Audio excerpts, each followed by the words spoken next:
Today I'm creating an art journal page out of my 8-inch circular art journal. I'm going to be using the new damaged damask papers. This is the hot cocoa paper from IndigoBlu. So I'm going to cut out a circle the exact same size as my art journal page from the paper. I'm just going to draw around the page and then cut it out.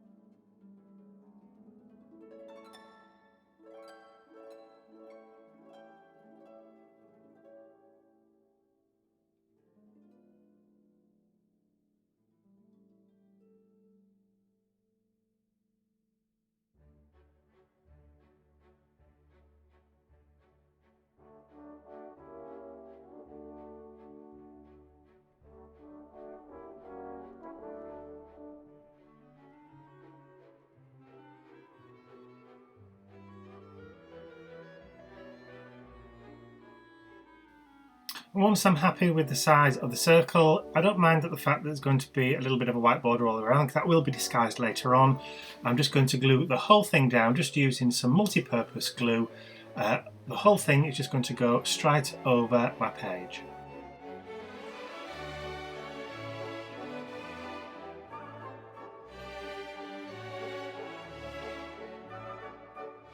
So as you can see, I'm just spreading the glue around with my fingers to make sure there's a fairly even coating all the way around.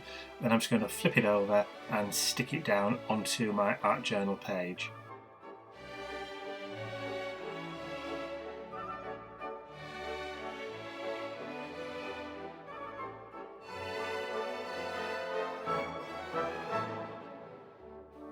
Once I'm happy that it's stuck down completely, I'm going to grab a little sanding block and I'm going to just sand and distress all the edges and some aspects across the actual page itself. So I'm going to just go up and down on the page as well, just to make it a little bit more distressed than it is already.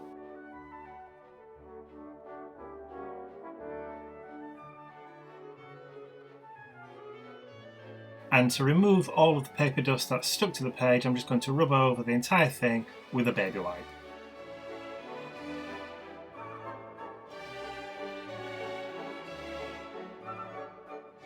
And then before I can move on, I need to make sure that the entire page is dry, so I'm just going to give it a quick blast with my heat gun.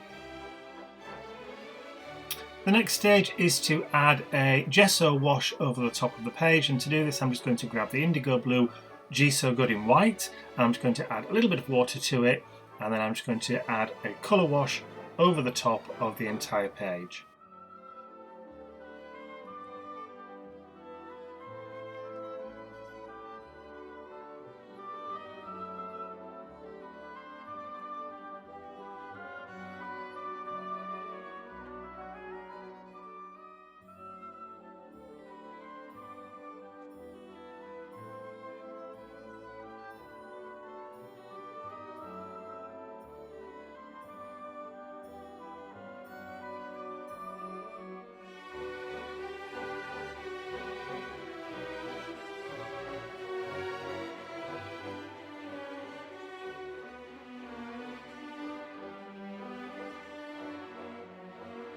So I'm happy with the amount of gesso that's on the page now. The pattern has been knocked into the background, and all that remains to be done for this section now is just to have a quick tidy up, and then we're ready to move on to our next stage of creating the art journal page. And because I'm going to be using the gilding flake on this page, I need to get my glue ready. So this is a piece of fat foam, and this is the bottle of flitter glue. So I'm just going to add some of the flitter glue to the fat foam. Now all I'm doing is just adding the glue to the foam directly, and then I'm just kneading it in using the spatula just so that it sinks in, creating a kind of ink stamp pad, or a glue stamp pad, if you know what I mean. So I'm pushing the glue into the foam itself. So you can leave that sit for quite a few minutes. So I'm just going to let that sit there, and then I'm just going to give the page another quick blast with the heat gun. And this is the stamp that I want to use. This is the new dual rubber stamp, which is a beautiful unicorn, and all I'm doing is just tapping the fat foam with the glue onto the stamp, and you can see the glue is transferring onto the stamp. All I'm doing is just tapping lightly, you don't need to go mad with it, so just a light tap and that will transfer the glue onto the stamp. So to transfer the image, all you need is a light stamping. You don't need to press really hard for this, which is why I'm using the rocker block from Crafter's Companion. I'm just doing a light rocking and that will transfer the glue from the stamp onto the page, and there you can see the glue in the shape of the unicorn on the page. You do have quite a few minutes work time with this glue, but for the purpose of the video I'm going to go straight into adding the mega flake. It's been about 15 minutes since I actually stamped it. So I'm using the Chariot of Fire mega flake, and as you can see I'm just taking a great big wad of the gilding flake from the pot, and then I'm just going to lightly rub the flake over the area where I've stamped the unicorn image. And while you're watching me adding the gilding flake to that stamped image, I just want to point out that if you're using the flitter glue on a stamp, you do need to wash the stamp straight away in cold water. Don't use hot because this can affect the glue, but if you just use cold water, if you wash the stamp straight away, then it will not damage your stamp in any way. So we're just putting away all the excess flake that we're not going to use, and then we'll just drop that to one side, and any remaining bits and pieces we can just drop into the bin. So now we're ready to remove all the excess flake from our stamped image, and to do that we're going to use a scoochie. As you can see, all I'm doing is just gently rubbing over the top of the stamped image with the scoochie, and that is removing any of the excess gilding flake that hasn't stuck to the glue. And you can see what a beautiful shine you get using that Chariot of Fire gilding flake.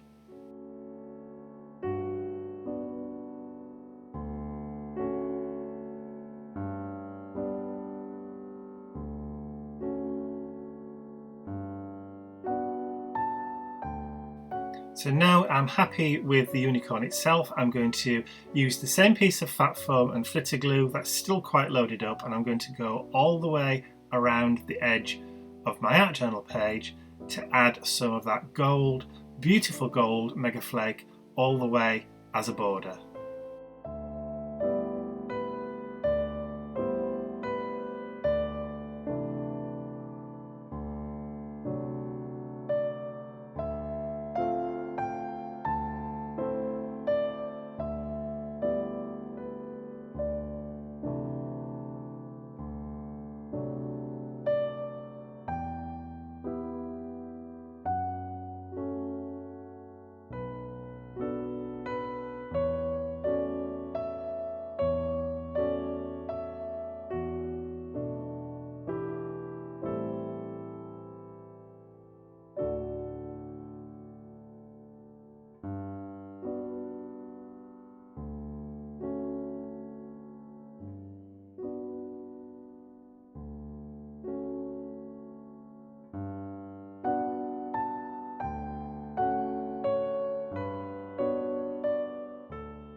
And as before, when I'm happy I've got enough of the gilding flake on the border, I'm just going to rub lightly over the top with the scoochie, and that's just going to remove any excess gilding flake that isn't stuck down.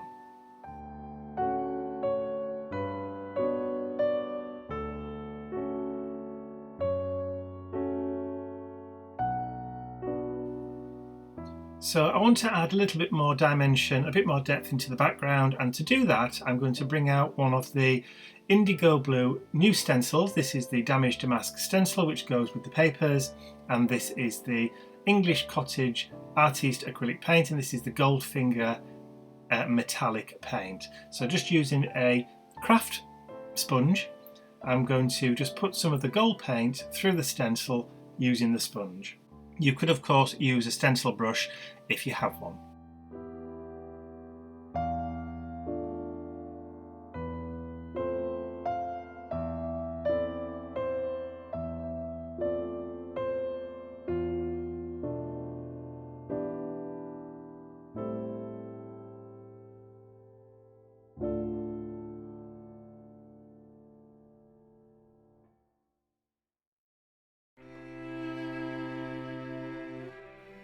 So now that we've added a little bit more interest into the background, all I need to do is just to dry off that metallic gold paint to make sure it's all nice and dry before we move on to our next step, which is to add a little bit of art journaling onto our page.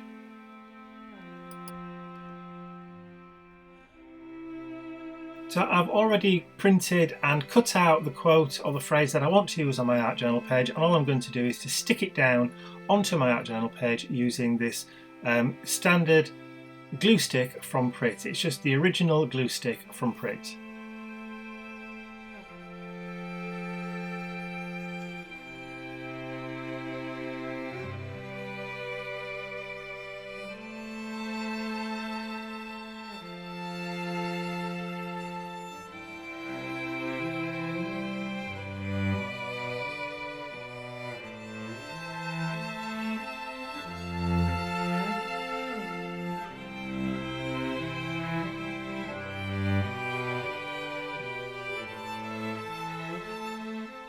And now that our quote, our phrase is stuck down onto the art journal page, I just want to add a little bit more detail around the word blocks. And to do that, I'm going to use the Signo Gold metallic rollerball pen. This is the same as the Signo white rollerball pen. Obviously the difference is in the colour, but it's exactly the same make, exactly the same brand, and does exactly the same job. It's just this one is gold.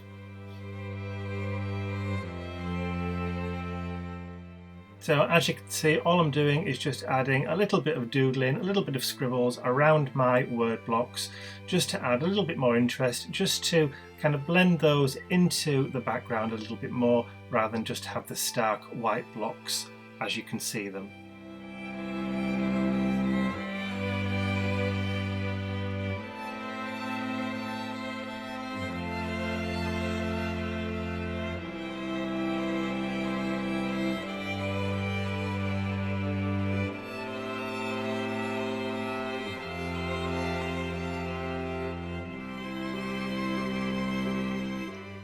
So at this stage I was happy with the page as it is, and I thought that I didn't really want to do anything else to it, and so I decided to sign and date it. And then once I'd done that, I suddenly realised that there was something missing. So first of all, I had to add the holes back into my page so that I could reattach it into my art journal. But then I thought there was definitely something missing from the page. It just needed a final and finishing touch. And to do that, I decided to add some white splatters across the page.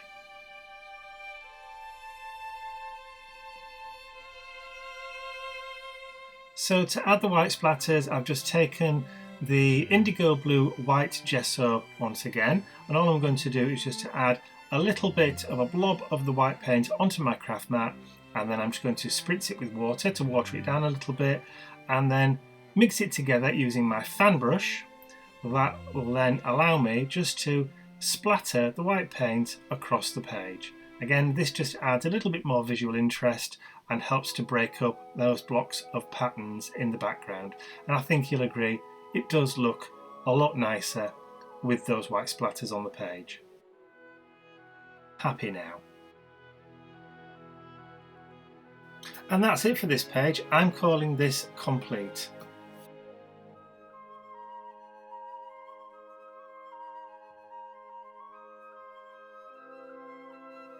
I hope you enjoyed watching this art journal page process from start to finish. If you did, please remember to give the video a thumbs up.